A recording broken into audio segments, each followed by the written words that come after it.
And just like that, the Heel Turn podcast is here. We're in your house. I am Kyle King, the weekend legend. That over here, my friends, is the visionary Brian McDonald. Not today, Kyle. No? Not today. I am not the visionary today. As you see, I am business cash. You are? B-Mac. You are very business look cash. how business cash I am. Yes, I'm clearly BizCaz B-Mac Brian McDonald. Oh, okay. I like it. I'm enjoying it. I'm loving it. Well, have no fear, ladies and gentlemen. The Heel Turn podcast is here. And oh boy, do we have a lot to get into, because yesterday was... Did something happen yesterday? We'll get to it. We'll see. Okay. We'll see. But as you know, we will do things that we loved from wrestling this week. But before we get into the positivity, of course, we're going to bury some stuff in our Golden Shovel of the Week segment. B-Mac has a groundbreaking, never done before, top 5 hottest wrestling free agent list that he's going to get through. We also have a new segment alert, B-Mac. And it's Nailed it. It's called I Really Miss This. We'll do that. And we do have a what's the odds we're going to get into. I have an I want to like this. But we're going to start off this week with the way we do each and every week, with a segment where we talk about the news, the rumors, the gossip that is going on in the world of professional wrestling, in a segment we like to call Clean or Botch. And B-Mac, this week, WWE was officially declared essential business by the state of Florida. Okay, all right, you're using air quotes on that, but they were named an essential business, and this means that they're going to be able to continue doing shows like Raw and SmackDown. So, Clean or Botch on WWE gaining the title of essential business, B-Mac. Well, I look at it two ways. One, if you define the word essential, wrestling, as much as I love it, is clearly not essential. But I don't blame the WWE as a business and thinking about it from that perspective, especially since apparently they have X amount of number of dates that they have to do live shows in order to not violate their Fox contract and lose all that money. I don't blame them for going through unusual means of political campaign contributions, if you believe the rumors, to get this accomplished. So I don't blame WWE. I think it's clean on their part to try to get this done, because it would have cost them millions and maybe even $1 billion TV contract down the road, depending on how long this goes. But of course, wrestling in the WWE is not quote unquote an essential business. B-Mac, you ignorant slut. Oh, there it is. Okay. All right, hear me out. Here's why I'm going to say... Do I have a choice? No, you really don't. Okay. I was hoping I could opt out of hearing you out. No. There is no opt-out plan. In fact, if you did want to opt out, first of all, I'd have to send you an email. You'd have to click on the link, and then you would have to go through a series of steps to opt out of this program. You already lost me. So go ahead. Yeah. But by the time you got to the opt out, you're going to hear me go through it anyway. So you might as well just shut up and listen to every single word that I have to say. Wow. I'm saying that it is an essential business. And look, this is coming from not only somebody who's seeing stuff, going on in the world right now, but I'm also seeing this from the perspective of a wrestling fan. Okay. I, for one, am glad that they are putting on a show to help take our minds off of everything that is going on in the world right now. Also, not only that, having said that, they are controlling, it's a limited amount of people who are in there, okay? They are not bringing in crowds and spectators, right? Sure. So the public right now is not at harm at their performance center. They are limiting the people who have access there. They are testing people before they come in to make sure that they're doing okay. As long as these superstars and the people behind the scenes who are doing this are actually quarantining themselves and staying at home, if they are literally staying at home and then going to work and then coming home, I'm absolutely fine with them being an essential business. Also, I look at it from a standpoint of the economy. Right now, just, I think this morning, correct me if I'm wrong, but another 5.5 million people this week filed for unemployment. And don't get me wrong, some WWE superstars are going to have to do that as well. And we'll get there. But in these uncertain economic times, they are still having people work. They are still paying people. I don't want to see more people go out of business, out of a job. So, as long as they are taking these steps, they have the ability to test people and limit their interactions and limit the people who are around. Okay? As long as they are taking these precautionary measures and they are advising their superstars to stay at home and not endanger the public because they're still working, I'm absolutely fine with them being classified as essential so they can continue putting on their live show. Yeah, look, I don't want to say you misunderstood what I'm saying. I'm just saying by the actual term of essential, they're not essential. Am I glad they're producing shows to entertain me and the millions of other wrestling fans? 100%. I am. I'm glad they're doing it. And I don't blame WWE for the steps they had to go through to get it done. All I'm saying is, technically, if we're defining things as essential and not essential, food, medical services, those are essential. A wrestling show is not. That's all I'm saying. Well, hold on. I think that I think we're splitting hairs here on essential, and that's fine. I understand it. But if we are splitting... I'm defining essential as something you have to get through everyday life. Look, I would say entertainment is something that you need to get through everyday life. We see people... Sure, I mean, but there's still options even without wrestling, Netflix, Hulu, things like that. I mean, it's not HBO Go or HBO on demand. There's lots of ways to entertain yourself still, picking on your children, making fun of Karens at the grocery store. There are lots of ways to entertain yourself still, even without having a wrestling show. And look, I'm glad it's there because it entertains me, and I will continue to watch it every week. I haven't this week. Things have been a little bit crazy. Right. But I'm glad it's there, and I do believe they can do it mostly safe. We've seen so far. There was a report that someone inside of WWE, they didn't say who, and I don't blame them for doing that, but did test positive for COVID-19. And like you said, I assume all the wrestlers and the producers and everyone involved in doing the shows right now are being checked. They're quarantining themselves. They're making sure this is safe.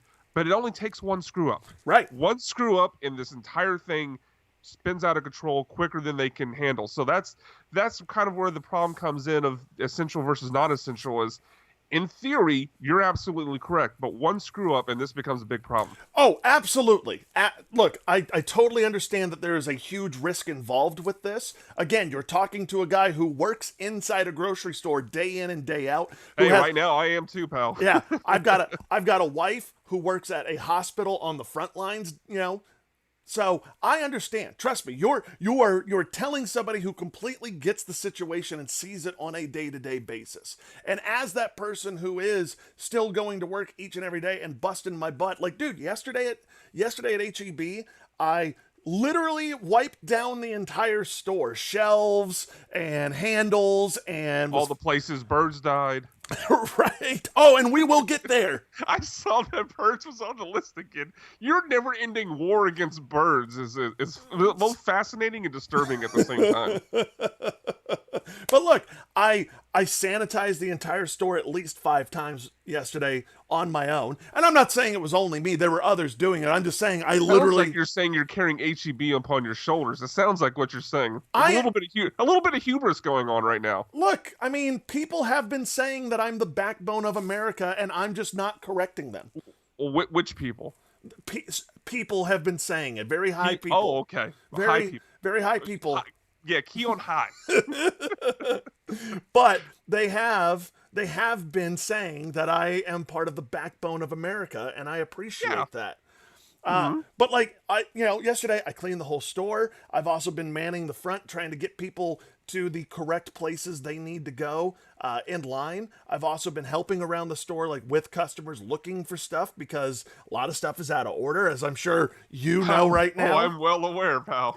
Also, I've been cleaning and sanitizing carts. Like, I've done a lot, and I appreciate having an escape on Monday, Wednesday, and Friday nights. So to me, they are essential. Everybody's idea of essential is different, and I understand that.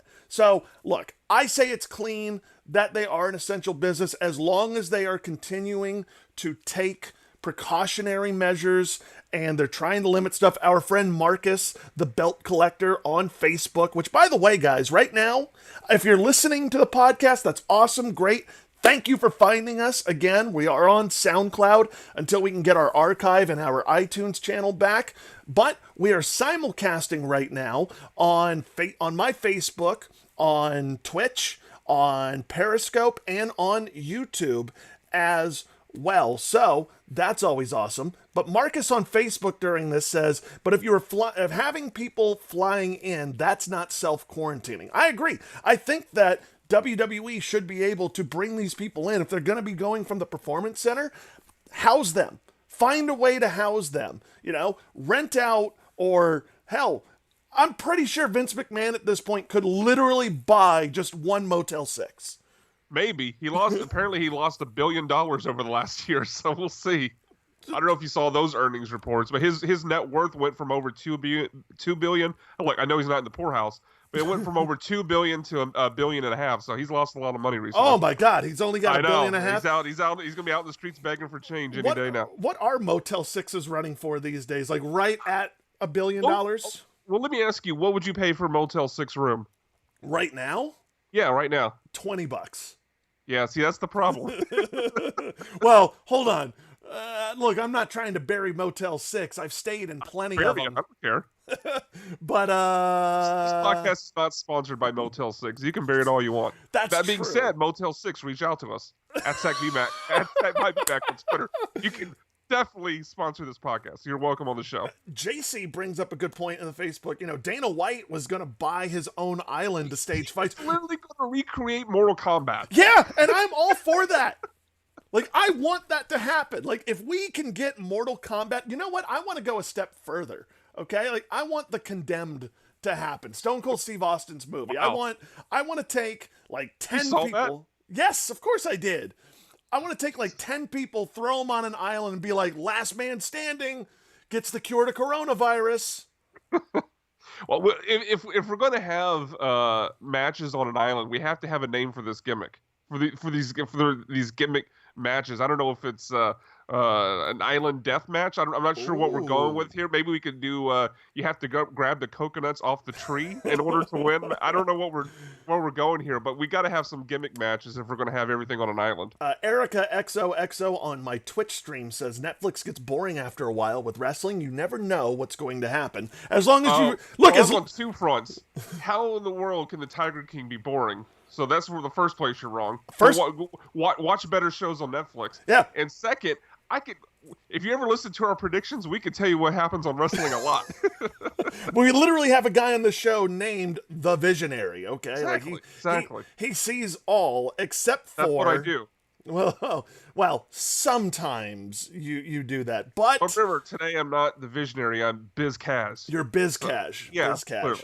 Yeah. Well, let's go ahead and jump in. It's something that the visionary Brian McDonald also did not see. Oh. Whoo! Yesterday was pretty rough for some superstars, and I'm going to throw the graphic up here right now. WWE, they had to make some cuts. Look, they're not, even though they are an essential business, they're like everybody else. They're struggling, and the list of names that were cut yesterday, you have Drake Maverick, EC3, Gallows and Anderson, Leo Rush, Eric Young, Kurt Hawkins. You've also got Heath Slater, Lance Storm, Shane Helms, Mike Rotunda, Fit Finley, Pat Buck, Kidman, Sean Daivari, Scott Armstrong, Sarah Stock, Kurt Angle, Aiden English, Mike Keota, Sarah Logan, Mike Kanellis, Maria Kanellis, Primo and Epico Cologne, Eric Rowan, Zack Ryder, No Way Jose, Deanna Purrazzo, and Rusev. And you saved the worst best for last. Yeah. Like, I think a lot of those names stick out to people right away, but I just want to highlight a couple of those names that people may see and not immediately realize who they are. But Mike Keota, that's the one that stands out to me right away. If you've watched WWE for any amount of time, you've seen Mike Keota. He has been a WWE referee since 1989. He's probably been a WWE ref for longer than some of the people watching or listening to the show have been alive. I mean, Mike Keota is just he's been an integral piece of the fabric that is WWE, and one of the most recent spots that stands out to me, and actually I've seen some video surface online highlighting this, one of his best moments, but he was the referee when Carmella cashed in a couple years ago, and the rumor and innuendo is that they decided to play a little joke on Carmella and had Mike Keota completely play dumb as to what was happening when Carmella was trying to. He kept like, "Are you sure you want to cash in?" Then he'd start to walk towards the timekeeper and then walk back. Oh, no, right now. She does. She's not in on it. She's freaking out. But Mike Keota, man, that one. I mean, all the wrestlers, a lot of them have had huge roles. We're talking about, Zack Ryder, former Intercontinental Champion. Gallows and Anderson, former tag team champions, Leo Rush, former cruiserweight champion. So you have a lot of champions on this list, but Mike Keota, my man, that sucks. Yeah, look, man. First of all, it's weird that your first thought goes out to a referee through all this. That's fine though. No, to each their own. I was just trying to highlight I was just trying to highlight names. The other one, Mike Rotunda, I wanted to highlight. If you don't know, that's formerly IRS. He's also the father of Bray Wyatt. So that's a rough one. I assume he was a producer. Yes, a lot of, some of these guys, producers like Lance Storm, Shane Helms, Rotunda, Fit Finley, Pat Buck, Kidman, Daivari, Scott Armstrong, Sarah Stock. Armstrong and Fit Finley have been there forever. A lot of these guys were there for a long time. Kurt Angle, he gets cut. I mean, look, he had his moment. He was GM, made the Hall of Fame. Yay, awesome. Going to be interesting to see where he lands. If I'm being honest. And yeah, I assume he was on some sort of Legends contract. Obviously, he's not going to wrestle anymore, but I could certainly see another company seeing value in with him as a coach or a producer. Yeah, I could see that as well. And what's funny to me is when all these cuts happened, all the neckbeards online immediately just started thinking like AEW is going to sign all of these guys, and it's like, no, they're not. They can't right now. I don't think they're not making money through live shows. They're in an interesting spot. They do have a billionaire backing them with Tony Khan, but they're in an interesting spot as a young company. I mean, their first TNT show was just as recent as this last October. So I don't know what their financial situation is, but you do have to wonder how long they can hold out during this current climate before they start to run out of money. Yeah, I mean... So, but to that point, they can't go out and sign a bunch of guys. Maybe they sign one or two of them, but they can't go out and sign this entire list. Oh, absolutely. And we're look, I've got some thoughts on who I want to see, go where. I don't want all of these guys to end up in AEW because that's what got WWE in trouble. WWE just started hoarding talent. Yeah, that's part of why WWE deserves blame for this, because the part of the reason they're in this situation to begin with is that what you just mentioned, they went through a 2 or 3 year period where they were hiring and quote unquote stealing away every top level indie performer from Japan across the globe, just trying to prevent other companies from doing good business. And they never had any ability to show all the. When's the last time you saw EC3 on TV? When's the last time you saw, the Mike and Maria Canales or Mike Canales wrestle? Maybe once in the last 6 months. And same thing, the Colones. When was the last time you saw the Colones wrestle? Yeah. They have all these people that they couldn't possibly use. I'm assuming they're working maybe house show dates or doing appearances, but. Yeah, the part of this is their own fault. It's kind of we've seen this in the radio business where big radio companies will buy up all these stations across America, and then they have financial problems because they can't afford to keep running all these stations. Same thing what we've seen here in wrestling. Yeah, absolutely. Hello to PaveTex Rob, who is joining us. PaveTex, what's up, man? Your local neighborhood hater, PaveTex Rob, is in here. Yeah. Let me ask you this: we know PaveTex as being the ultimate bandwagon fan, do we not? Absolutely. So as the ultimate bandwagon fan, who should PaveTex get behind as a new wrestling fan? Well, I mean, obviously he'd have to get behind AEW. I was talking specifically about wrestlers. Oh, just wrestlers in general? Yeah, individual wrestlers, yeah. Rusev?